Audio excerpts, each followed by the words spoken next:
The evening of June the 4th, 1943, on Railroad Street in Mexia, Texas, a pencil quivered in the hand of Unifizia Vera Burkhart as he furtively scrawled in his secret diary words that would condemn him to solitary confinement should his superiors discover them. The Americans are deceiving us, he thought. No nation can harbor such boundless wealth while waging war on two fronts. Through the smudged window of the train, he had glimpsed a vision that shattered 3 years of relentless Nazi propaganda. Every farmhouse radiated bright electric light, street corners shimmered with illumination, and shop windows glowed invitingly. It was an endless galaxy of electricity, brilliantly sweeping across the sweeping Texas plains at 10 o'clock at night. Back in Germany, blackout orders had plunged the Reich into darkness since 1940, and even before the war, rural electrification barely touched one-fifth of German farms. Yet here, in what Nazi lies claimed was a decadent, crumbling America, electricity coursed freely like an unstoppable river. 1,850 battle-hardened veterans of Irwin RML's Africa Corps disembarked from plush passenger cars, not the grim cattle wagons nor freight cars they had braced for, but luxurious Pullman coaches fitted with dining services and sleeping quarters. The whole town of Mexia had gathered to watch their arrival. What they could not foresee was that this seemingly ordinary moment would ignite a profound psychological revolution in the annals of history, a relentless dismantling of Nazi ideology through the sheer magnitude of American industrial might. The numbers behind Allied victory were being inscribed not in strategic battle plans but in the unyielding figures of production statistics that would soon obliterate every prejudice these soldiers held about their foes, their homeland, and their mission. The downfall had commenced on the 13th of May, 1943, in Tunisia. General Jürgen von Narnem, who had replaced Rommel, surrendered alongside roughly 250,000 to 275,000 German and Italian soldiers. These figures fluctuated as scattered units capitulated over several days. Among the Wehrmacht's finest desert fighters, men who had pushed the British back into Egypt and who earned even the reluctant respect of Montgomery himself, were now prisoners. One of these was Headman Friedrich Radke, a recipient of the Iron Cross First Class, a veteran of the French campaign, wounded twice in the harsh North African deserts. His diary, unearthed decades later in the National Archives, would become an invaluable source for historians detailing the profound psychological toll American captivity exacted on German soldiers. The passage from defeat to awakening began at the port of Orouran in Algeria. As Radke and 30,000 other prisoners of war languished in makeshift camps awaiting transport ships, the relentless efficiency of the American war machine had already started to dismantle their ingrained beliefs. The United States Army processed thousands of prisoners daily with an organizational mastery surpassing even that of the Wehrmacht at its zenith. Identity cards were swiftly photographed and archived, medical examinations conducted, inoculations administered. Rights under the Geneva Convention were explained fluently in German by American officers meticulously trained for this mission. Yet the first real shock struck with the food. Lieutenant Hans Moore, captured with the 21st Panzer Division, would later write to his mother 8 months after captivity. Within the cramped confines of the Orouran cage as they anxiously awaited ships, the prisoners were met with a shock that defied all expectation. The Americans fed them better than they had known in half a year of grueling desert warfare. White bread, fresh and soft, genuine coffee that warmed the soul, and meat served twice each day. Initially dismissed as propaganda, a trick to impress, they soon understood that this was simply the standard American military ration. The Liberty ships destined to ferry them across the Atlantic stood as towering monuments to American industrial genius. The SS Robert E. Peary was a marvel, constructed in mere 4 days, 15 hours, and 29 minutes at the Kaiser shipyards in Richmond, California, a feat so incredible that the Germans would have scoffed at it as impossible propaganda had they known. These vessels, crafted at a staggering pace of 3 per day at production's zenith, were returning from their cargo runs to the European front. Instead of sailing home empty, they now carried living human cargo, up to 30,000 prisoners of war each month by the summer of 1943. The harrowing 2-week voyage across the Atlantic in July of 1943 delivered the next blow to Nazi illusions. Feld Kurt Zimmermann of the 90th Light Division chronicled a vivid account that reached his family through letters after his return. He observed that the ship's crew discarded more food in a single day than his entire company had been allocated in a week during their final African campaigns. Half-eaten steaks, entire loaves of bread, gallons of milk left to spoil, all thrown away without hesitation. Zimmermann noted this was not mockery, but a reflection of a supply so vast it held no value in waste. These ships themselves were veritable floating symbols of American industrial might. Prisoners learned that their vessel was but one of 2,710 Liberty ships constructed during the war, each requiring 150,000 parts brought together from factories in 32 states. The engines the prisoners gleaned from loquacious American guards were forged in 3 separate factories, each crafting cylinders boasting 900 horsepower, later assembled in ports that had scarcely existed merely 2 years prior. Lieutenant Colonel Wilhelm von Stauburn, whose noble Prussian lineage had served in every German conflict since the reign of Frederick the Great, would later record in his memoirs, "As our vessel neared the American coastline, I gazed upon the radar antenna revolving above the bridge. This technology, which we believed only we possessed, perhaps the British as well, in limited quantities, was merely standard equipment aboard a cargo ship. It was then I first realized that Germany had already been defeated in this war." The 2nd of August, 1943, Norfolk Naval Base, Virginia. The initial glimpse of America obliterated the final vestiges of Nazi propaganda regarding American industrial frailty. The Norfolk base sprawled across 4,300 acres, its docks extending for miles, its cranes simultaneously loading and unloading dozens of vessels. In a single day, this solitary port processed more tonnage than the entire German port of Hamburg managed in an entire week. Gerrit Johan Weber, a factory worker from the Ruhr before his military service, tallied 47 cargo ships in various stages of loading or unloading. Each crane, he recorded in his secret diary, hoisted loads that would have demanded a dozen men and horses in Germany. They operated with electric power, smoothly, continuously, without the choking coal smoke that suffocated German industrial cities. The prisoners formed columns for their march to waiting trains. Along their route, they passed parking lots brimming with civilian automobiles, hundreds belonging to dock workers alone. In Germany, private automobile ownership remained a privilege reserved for the wealthy and party elite. The Volkswagen, promised to the German people since 1934, remained merely a propaganda fantasy with fewer than 1,000 ever delivered to civilians. Here, ordinary laborers drove their own vehicles to work. Yet nothing could have prepared them for the trains themselves. Not boxcars, not the 40 and 8 wagons, 40 men or 8 horses, that had transported German troops across Europe, but genuine passenger coaches. Pullman cars with cushioned seats converting to sleeping berths, dining cars adorned with white tablecloths and silver cutlery, observation cars featuring panoramic windows. Hedman Radke wrote, "We boarded as tourists, not prisoners." The American guards seemed almost ashamed by such comfort.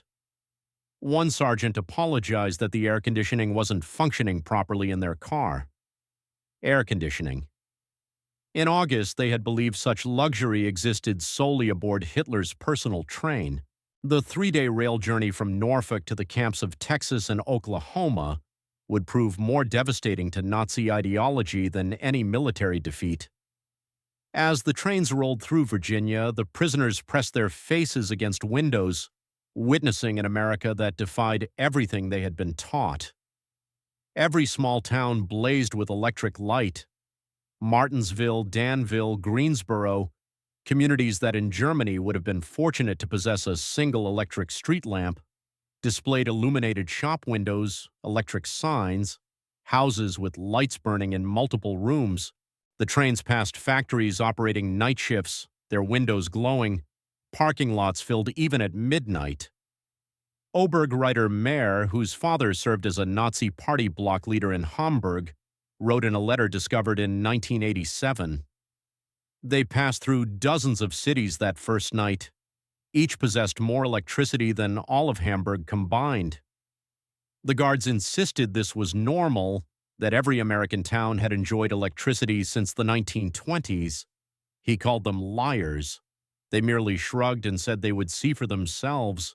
In Roanoke, Virginia, the train halted for water and coal. The prisoners watched as American railway workers accomplished in 30 minutes what would have required 2 hours in Germany. Automated coal loaders, electric water pumps, mechanized lubrication systems. Every aspect of the operation demonstrated technological supremacy. More disturbing still was the casual wealth displayed by the workers themselves. They wore leather boots that would have cost a German laborer 2 months' wages. They drank Coca-Cola from glass bottles and discarded the empties carelessly into bins. They smoked cigarettes continuously, stubbing them out half-finished. Failed Webel Heinrich Müller, an electrical engineer from Siemens before the war, calculated that this single railway yard consumed more electricity in 1 hour than his entire district in Berlin used throughout an entire day. The waste was magnificent, he wrote. They left lights burning in empty buildings. Electric fans whirred in vacant rooms. It was the carelessness born of infinite resources. As the trains crossed into Tennessee and Kentucky, the prisoners encountered American industrial power in its full glory. Through their windows, they witnessed endless factories, each surpassing anything most had ever seen in Germany. The Alcoa aluminum plant in Tennessee stretched 3 miles along the river, its electric furnaces consuming 175,000 kilowatts of power, more than the entire city of Munich. Near Louisville, the train slowed as they passed the Rubbertown complex, where synthetic rubber plants had emerged from empty fields in just 18 months. 4 massive facilities, each employing thousands of workers, produced 800,000 tons of synthetic rubber annually. Germany, despite inventing the process, had never achieved more than 120,000 tons in its best year. Oberlieutenant Erich Hoffmann, a chemist from IG Farben, grasped the implications immediately. In a post-war interview, he recalled, "I recognized those plants. I could identify the distillation columns, the catalytic crackers. Each facility surpassed anything we had constructed, and there were 4 of them in this single location alone. They told us there were dozens more scattered across the country." The trains passed Ford's Willow Run plant outside Detroit, visible from miles away. This solitary factory, constructed in merely 9 months, produced a B-24 Liberator bomber every 63 minutes. At peak production, 42,000 workers assembled bombers from 1,550,000 parts, manufactured by 1,500 subcontractors. The plant consumed 2.5 million square feet of floor space and used more electricity than the entire German city of Cologne. Hauptmann Wehrli, a Luftwaffe pilot shot down over Tunisia, pressed his face against the window as they passed. He counted 17 B-24s in various stages of completion visible from the train. "We had been told American planes were inferior, hastily built, would fall apart in combat," he wrote. "But I could see the precision of the assembly lines, the quality of the construction. These were not inferior aircraft. They were simply built faster than we could imagine possible." The deeper the trains penetrated into America, the more complete became the destruction of Nazi mythology. In St. Louis, they crossed the Mississippi River on the Eads Bridge, while below them barges carried more grain than the entire German harvest of 1942. The prisoners could see grain elevators stretching along both banks, each one holding enough wheat to feed a German city for months.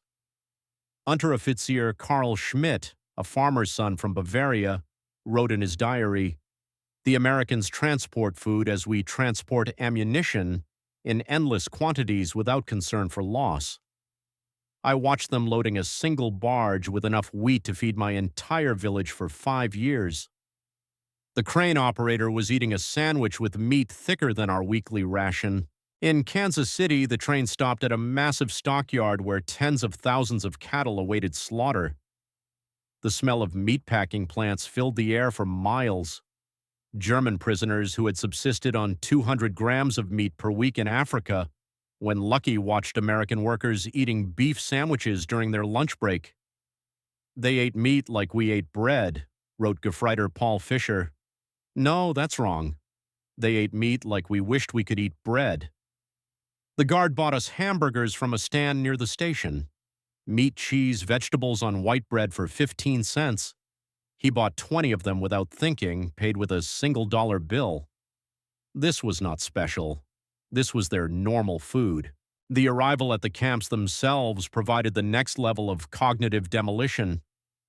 Camp Hearn, Texas, built in just 4 months, housed between 3,000 and 4,800 prisoners in conditions that exceeded what most had known as civilians. Wooden barracks with electric lights, flush toilets, hot showers, and steam heat. Each building constructed with more lumber than entire German villages possessed. The camp hospital astounded the medical personnel among the prisoners. Oberst Lieutenant Colonel Dr. Friedrich Bauer, chief surgeon of the 164th Light Division, found himself in a facility better equipped than most German civilian hospitals. X-ray machines, surgical equipment, pharmaceutical supplies that had been unavailable in Germany since 1941. All standard provision for enemy prisoners. They had penicillin, Doctor. Bauer would later testify, this miracle drug that we had only heard rumors about. They used it freely, even on prisoners with minor infections. German soldiers were dying for want of basic sulfur drugs, and the Americans were giving us their most advanced medicine without hesitation. The camp kitchen became another classroom in American prosperity. Prisoners assigned to cooking duties discovered walk-in refrigerators, electric mixers, automated dishwashers, and gas ranges that could prepare meals for 5,000 men. The daily ration included fresh milk, eggs, meat, vegetables, and white bread, quantities that German civilians hadn't seen since 1939. Feldwebel Otto Krebs, a former hotel chef from Munich, wrote, "Today we threw away more food than my family has seen in 3 years. Not spoiled food, simply excess. The American regulations require we prepare 10% more than needed to ensure every prisoner receives full rations. The surplus is discarded." I wept as I threw perfectly good bread into the garbage.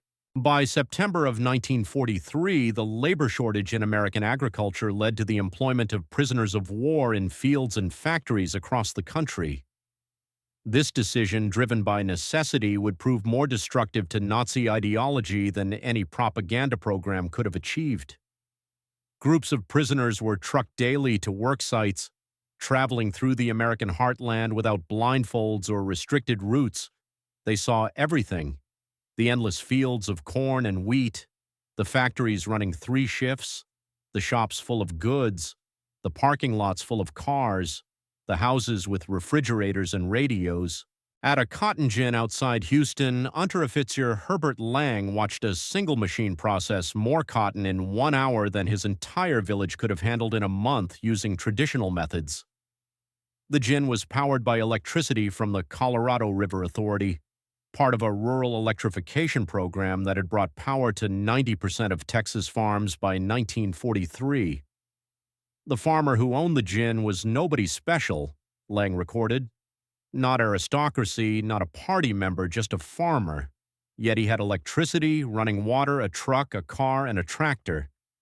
His workers, including the Negroes, ate lunch from boxes containing more food than German workers received in a week. And this was normal. Every farm we passed was the same. In Nebraska, prisoners worked in sugar beet fields. witnessing agricultural mechanization that defied comprehension. A single combine harvester, they learned, could do the work of 100 men. The fields stretched to the horizon, each one larger than entire German counties.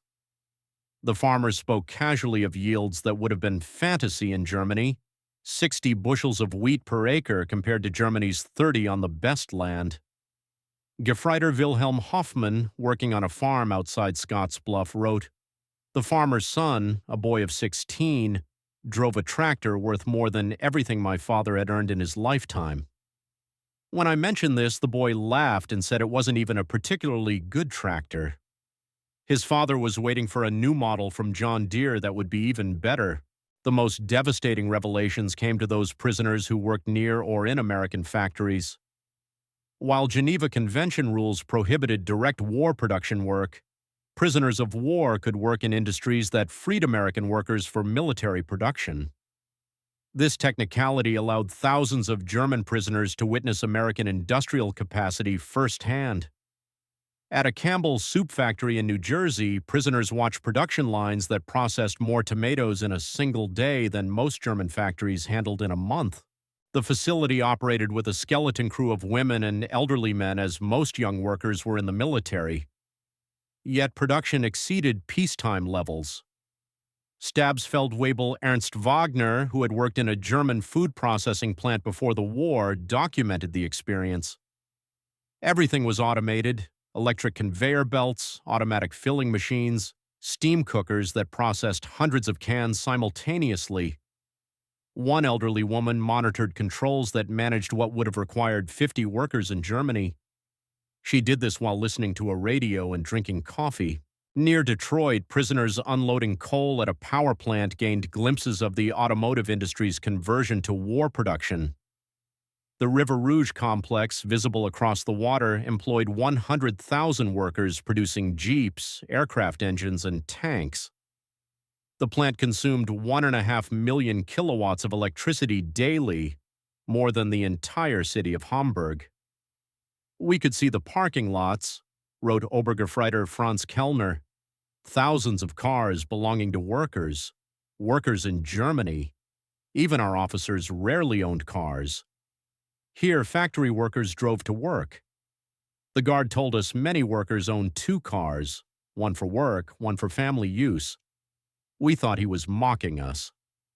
By winter of 1943, the cumulative impact of these observations was producing what American intelligence officers called ideological collapse syndrome among the prisoners. The Special Projects Division, the secret re-education program run by the Provost Marshal General's office, documented increasing numbers of prisoners requesting access to American newspapers, books, and educational materials. Major Paul Newland, a member of the monitoring team, reported in December 1943, "The prisoners no longer argue when shown production statistics. They have seen too much. The most fanatical Nazis have become quiet. They still maintain loyalty to Germany but no longer speak of victory. Many openly question what they were told about America. The camp newspapers produced by prisoners themselves began reflecting this transformation. Der Ruf, the call published at Fort Kearny, Rhode Island, gradually shifted from defiant nationalism to discussions of democracy, economic systems, and post-war reconstruction. The editors, carefully selected anti-Nazi prisoners, found their audience increasingly receptive. Lieutenant Hermann Goetz, captured with the 10th Panzer Division, wrote in a letter that passed American censors, "We were told America was a mongrel nation, weak, divided, controlled by Jews, incapable of military prowess. Every day I am here, I see the opposite. This is the most organized, unified, and powerful nation on earth. We were told fairy tales by criminals. The most devastating blow to Nazi ideology came from an unexpected source: the treatment of Italian prisoners after Italy's surrender in September of 1943. Italian prisoners of war who agreed to cooperate were formed into Italian service units, given better quarters, increased pay, and more freedom. German prisoners watched their former allies working alongside Americans, eating in American restaurants, some even dating American women. Hauptmann Friedrich Schultz wrote, "The Italians betrayed us, yet they are treated better than we treated them as allies. They work freely, earn money, send packages home. The Americans show them no hatred. This democracy we were taught to despise appears more honorable than our own system." Christmas of 1943 provided the most profound psychological impact. American organizations, churches, and civic groups sent 500,000 Christmas packages to German prisoners of war, enemies who had been trying to kill American soldiers months earlier. Each package contained cigarettes, candy, toiletries, and games. Local communities invited prisoners to Christmas dinners, though regulations prevented most from accepting. At Camp Hearn, Texas, the local Methodist church choir performed Christmas carols in German for the prisoners. Women from Hearn sent in homemade cookies and cakes. The Boy Scouts delivered handmade Christmas cards. This kindness toward enemies shattered the final remnants of Nazi racial theory. Oberlieutenant Walter Muller, whose brother had died in the bombing of Hamburg, wrote, "They know we are their enemies. Many have sons and husbands fighting against our armies, yet they show us Christian charity, not propaganda, but genuine kindness." What kind of people treat enemies this way? Only those absolutely certain of victory and secure in their power. The Christmas feast itself defied comprehension. Turkey, ham, mashed potatoes, gravy, vegetables, pies, ice cream. Quantities of food that Germany hadn't seen since before the First World War. The prisoners ate until they were sick, unable to comprehend such resources being lavished on enemies. "We ate like kings," wrote Feldwebel Hans Jaeger. "Better than German generals eat, better than party leaders. And this was not special. The guards told us this was a normal American Christmas dinner, that every American family was eating the same meal. If they can feed prisoners this way, what must their own soldiers eat?" By early 1944, over 40,000 German prisoners were enrolled in educational programs. They studied English, American history, mathematics, and sciences. The University of Chicago provided correspondence courses. Stanford University sent professors to lecture on democracy and economics. The thirst for knowledge was insatiable. Prisoners who had been told Americans were uncultured barbarians discovered libraries with millions of books, universities that welcomed all social classes, scientific research that led the world. They read American newspapers freely, comparing multiple viewpoints, something impossible in Nazi Germany. Hauptmann Dr. Wilhelm von Braun, a physicist conscripted from the Kaiser Wilhelm Institute, attended lectures on atomic physics at Camp Shelby. He later wrote, "American professors, including Jewish refugees from Germany, taught us without hatred. They spoke of science as universal, belonging to all humanity. They were years ahead of German research, and they shared knowledge with enemies. This generosity of spirit was incomprehensible to minds shaped by Nazi ideology. The camp theaters showed American films, not propaganda, but regular Hollywood productions. Prisoners watched Gone with the Wind, seeing a depiction of American defeat and recovery that resonated with their own situation. They saw The Grapes of Wrath, amazed that Americans would show such self-criticism to enemies. They hide nothing, wrote Lieutenant Joseph Kramer. They show their problems, their failures, their conflicts. Yet this honesty makes them stronger, not weaker. In Germany, such criticism would mean death. Here it is considered patriotic. Spring of 1944 brought expanded prisoner labor programs as American production reached its peak. German prisoners of war worked in canneries, mills, and fabrication plants, witnessing the full might of American industrial capacity. The numbers told a story that no propaganda could counter. At the Higgins Boat Factory in New Orleans, prisoners unloaded steel that would become landing craft for D-Day. They watched as workers assembled 700 boats per month, each one requiring 20,000 parts. The factory employed 20,000 workers, including thousands of women who operated cranes, welded hulls, and managed production lines. Stabsfeldwebel Kurt Zimmerman wrote, "Women doing men's work, Negroes operating complex machinery, teenagers running drilling equipment, everything we were told was impossible in a democracy." Yet production never stopped. 3 shifts, 24 hours, 7 days a week. They produced more boats in a month than our entire Navy built in a year. At Republic Steel in Ohio, prisoners witnessed the production of 10,000 tons of steel daily. The blast furnaces ran continuously, fed by endless trains of iron ore from Minnesota and coal from Pennsylvania. The scale defied German comprehension. This single plant produced more steel than the entire Ruhr at its peak. "I worked at Krupp before the war," wrote Obergefreiter Paul Hartmann. "I thought I understood industrial production, but this was beyond imagination. They wasted more steel and spillage than we could produce. The workers complained about overtime while producing quantities we couldn't achieve with slave labor and double shifts." The summer of 1944 harvest provided the final demolition of Nazi propaganda about American weakness. German prisoners worked across the Midwest, witnessing agricultural production that could feed the world. In Kansas, they watched wheat harvests where single farms produced more grain than entire German provinces. Combines moved across fields like ships across an ocean of gold, each one harvesting 100 acres per day. The grain elevators they filled could hold more wheat than Germany imported in an entire year. Unteroffizier Franz Weber, a farmer from East Prussia, wrote, "One American farmer with machinery does the work of 100 German farmers." They showed me aerial photographs of the wheat fields, thousands of square miles of grain. They could lose half their harvest and still have more than all of Europe combined. In California's Central Valley, prisoners picked fruit in orchards that stretched beyond the horizon. They watched as perfectly good fruit was discarded for minor blemishes, fruit that would have been treasured in Germany. Entire crops were sometimes plowed under to maintain prices, a concept that caused psychological breakdown among prisoners from hunger-ravaged Germany. "They destroyed food to keep prices stable," wrote Gefreiter Otto Schultz. "Mountains of oranges bulldozed into pits because they had too many.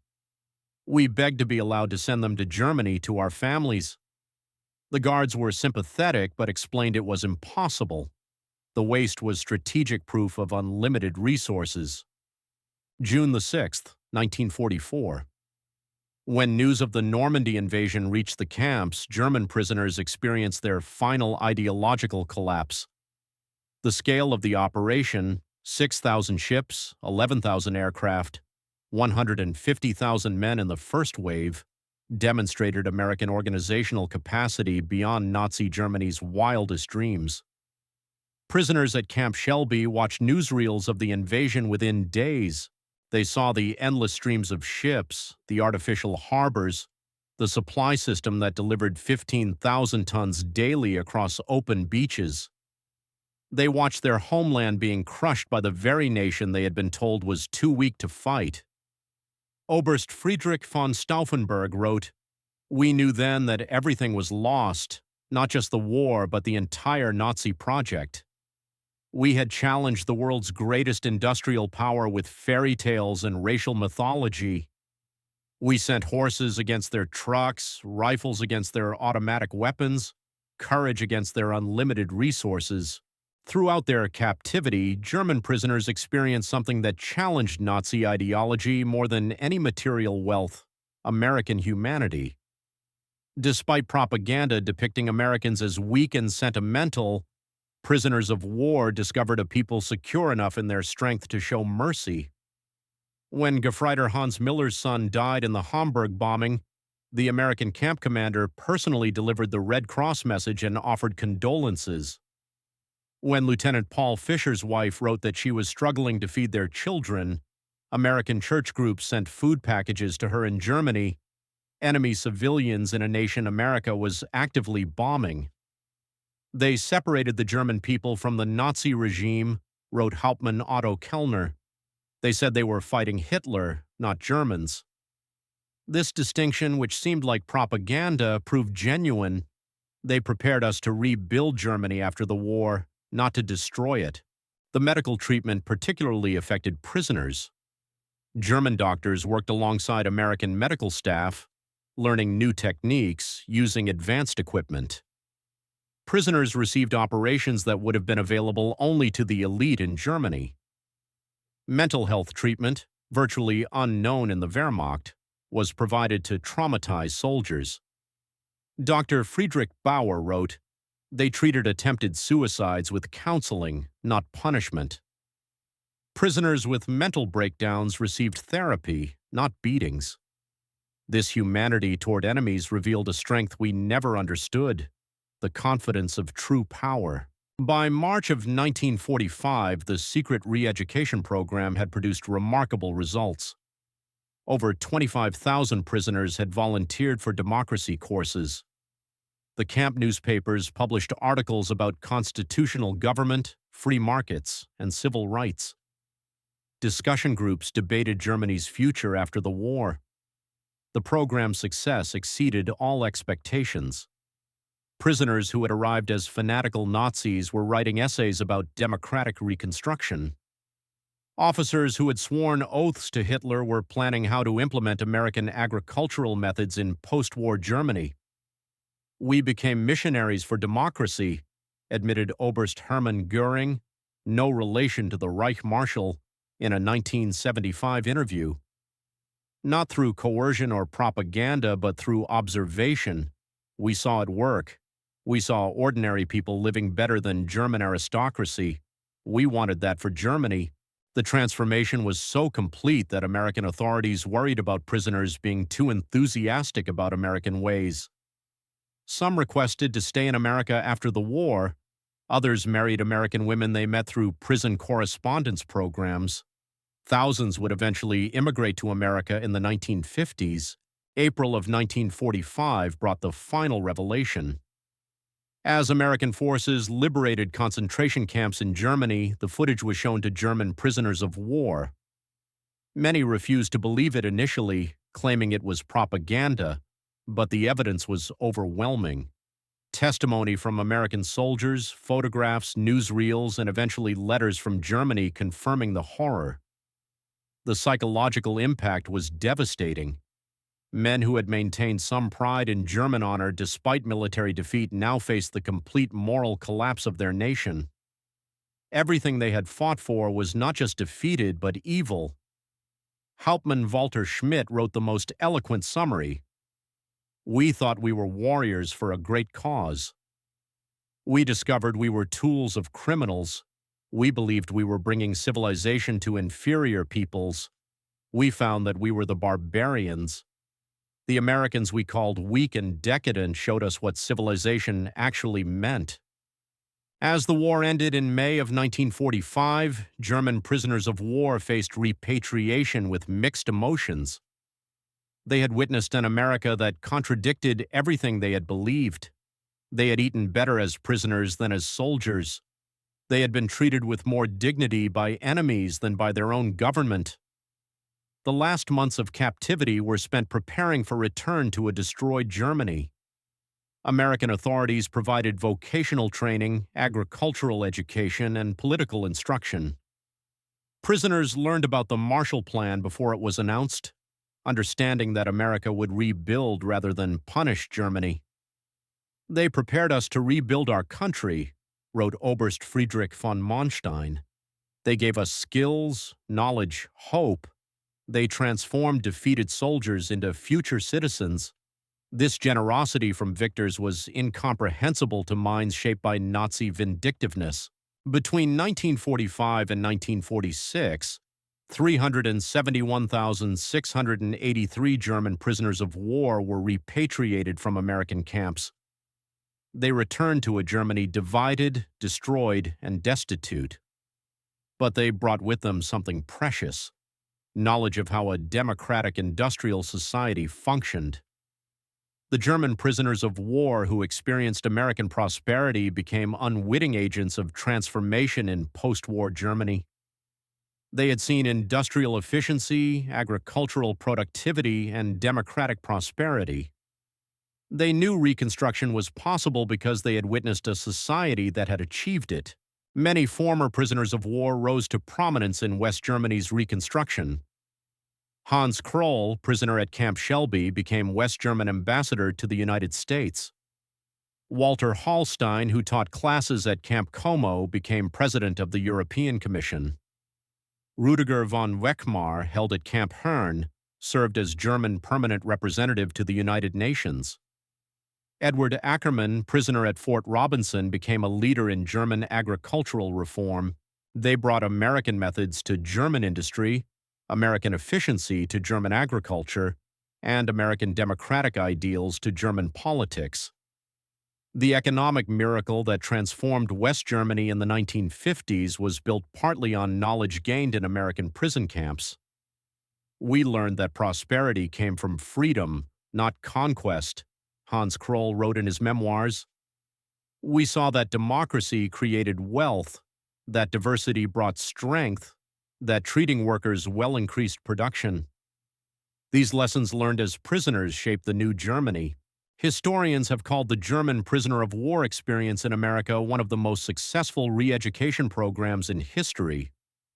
Without coercion, without propaganda in the traditional sense, American industrial might and democracy converted hardened Nazis into future democratic citizens. The program succeeded because it relied not on words but on observation. Prisoners saw American society functioning at peak efficiency while treating enemies with dignity. They witnessed industrial capacity that made German production look primitive. They experienced a standard of living that exposed Nazi promises as fantasies. Dr. Arnold Kramer, the leading historian of German prisoners of war in America, concluded, America won the propaganda war not through clever messages, but through sheer reality. Every full meal, every electric light, every working toilet was an argument against Nazism.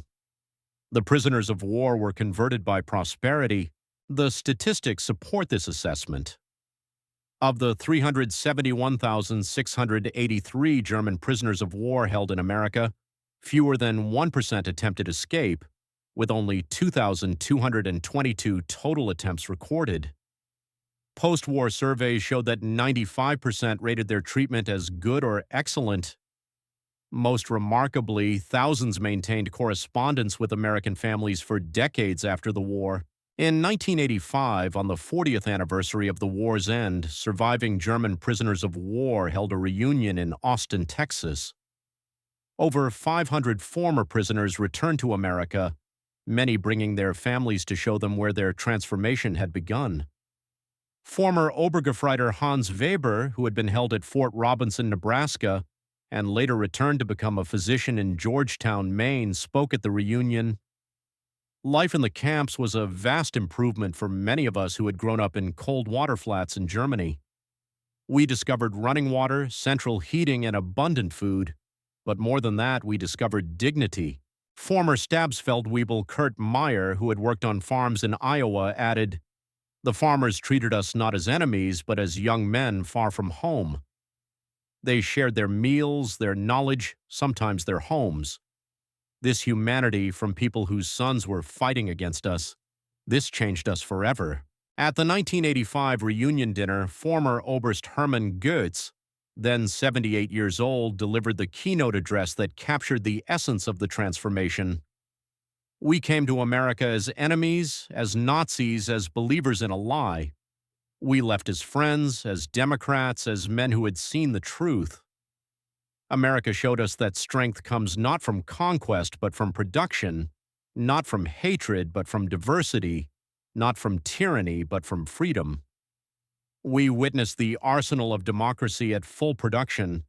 We saw farmers who produced food for the world, workers who built the tools of victory, and citizens who treated enemies with dignity. We learned that America's true weapon was not its bombs or tanks, but its inexhaustible capacity for creation and its unshakable confidence in human dignity. We returned to Germany with a mission: to build a society that could create rather than destroy, that could prosper through peace rather than war.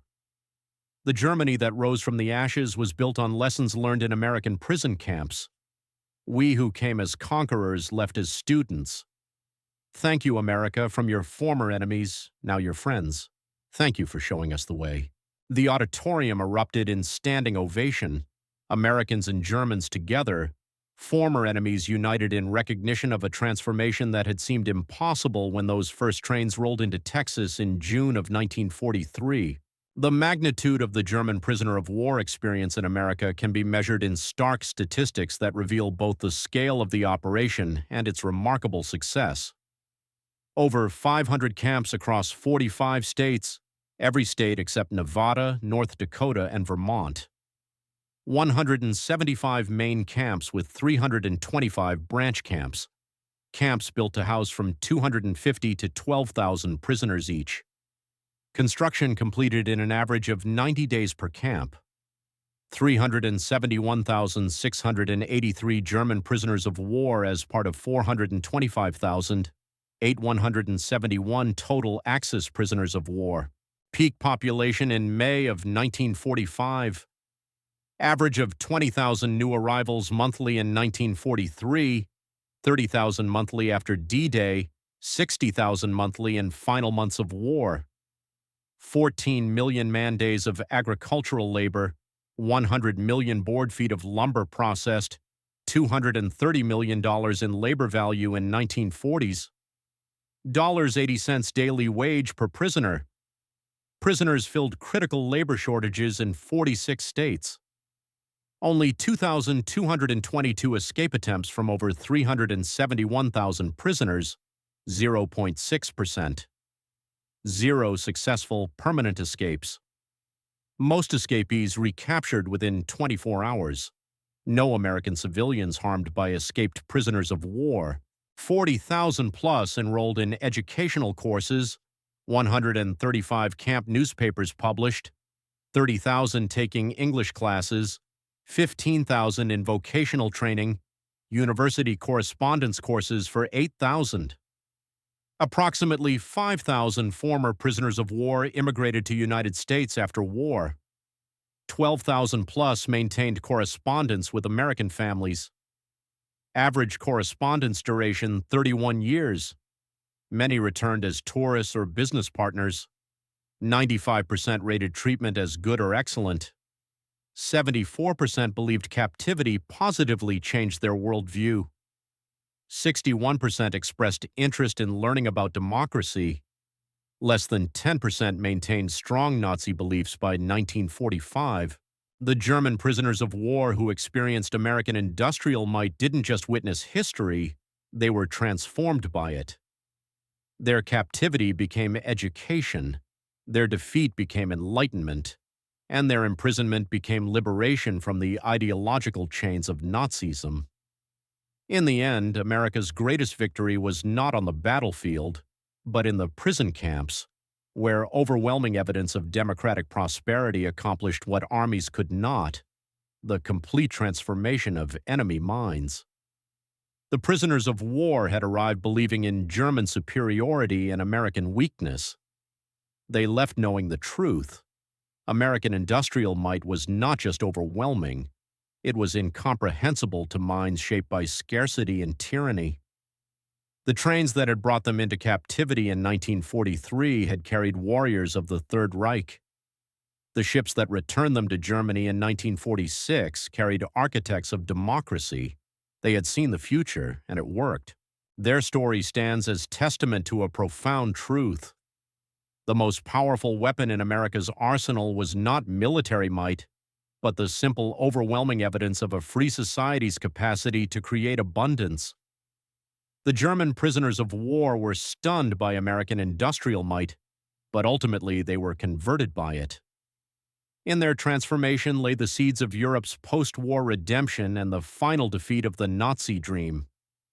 They returned to Germany not as defeated enemies, but as witnesses to what free societies could achieve. The economic miracle that transformed West Germany in the 1950s was built on foundations laid in American prison camps, where enemy soldiers learned that prosperity came not from conquest, but from freedom. Not from racial superiority, but from human dignity. Not from totalitarian control, but from democratic cooperation. The German prisoners of war had arrived in America expecting to find a weak, divided nation on the verge of collapse. Instead, they discovered an industrial colossus of unlimited power and surprising humanity. They had come as prisoners of war, but left as witnesses to the arsenal of democracy at its absolute peak. In their awe at American abundance lay the psychological seeds of the Atlantic Alliance, the Marshall Plan, and the democratic reconstruction of Germany. They had seen America, and they would never be the same. Their children would grow up in a democratic Germany allied with the United States, a partnership built on the transformation that began when 1,850 Africa Corps veterans stepped off a train in Mexia, Texas, and discovered that everything they believed was wrong. The story of German prisoners of war in America is ultimately a story of redemption through revelation. It proves that sometimes the greatest victories are won not through destruction but through demonstration, not through propaganda but through prosperity, not through hatred but through humanity.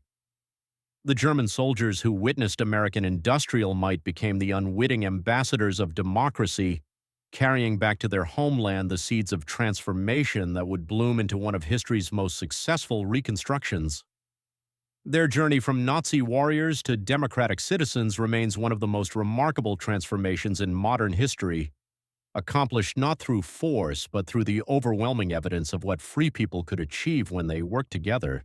In the end, that was America's secret weapon, not just the ability to produce more tanks and planes than any nation in history, but the capacity to transform enemies into friends through the simple power of example. The German prisoners of war were stunned by America's industrial might, but more importantly, they were changed by it. And in that change lay the foundation for a better world.